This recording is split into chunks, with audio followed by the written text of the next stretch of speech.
Sa mga Hebreo, Kabanata 5, sapagkat ang bawat dakilang saserdote, palibhas ay hinugot sa mga tao,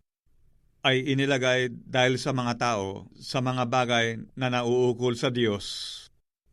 upang siya ay makapaghandog ng mga kaloob at mga hain namang patungkol sa mga kasalanan, na makapagtitiis na may kaamuan sa mga di nakaalam at nangamamali. Yamang siya rin naman ay nalilibid ng kahinaan, at dahil dito'y nararapat siyang maghandog dahil sa mga kasalanan, at hindi lamang patungkol sa mga tao, kundi naman sa kanyang sarili. At sino man ay hindi tumatanggap sa kanyang sarili ng karangalang ito, liban na kung tawagin siya ng Diyos, na gaya ni Aaron. Gayon din si Kristo man ay hindi nagmapuri sa kanyang sarili upang maging dakilang saserdote, kundi yaong sa kanya ay nagsabi, "Ikaw ay aking anak, ikaw ay aking naging anak ngayon." Gaya rin naman ng sinasabi niya sa ibang dako, "Ikaw ay saserdote magpakailanman," ayon sa pagkasaserdote ni Melkisedek,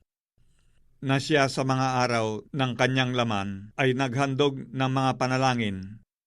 at mga daing na sumisigaw ng malakas at lumuluha doon sa may kapangyarihang makapagligtas sa kanya sa kamatayan. At siya'y dininig dahil sa kanyang banal na takot, bagamat siya'y anak, gayon may natuto ng pagtalima sa pamamagitan ng mga bagay na kanyang tiniis.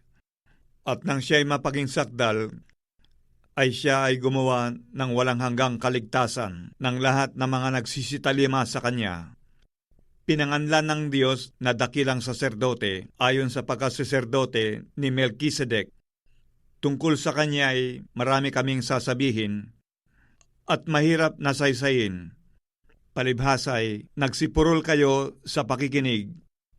sapagkat nang kayo'y nangararapat ng maging mga guro dahil sa kaluwatan, ay muling kayo'y nangangailangan na kayo'y turuan ninuman ng mga unang simulain ng aral ng Diyos, at naging tulad sa mga nangangailangan ng gatas, at hindi ng pagkaing matigas, sapagkat bawat tumatanggap ng gatas ay walang karanasan sa salita ng katwiran, sapagkat siya'y isang sanggol. Ngunit ang pagkaing matigas ay sa mga may gulang, sa makatwid ay doon sa mga sa pamamagitan ng pamimihasa ay nangasanay ang kanilang mga pakiramdam, upang makilala ang mabuti at ang masama,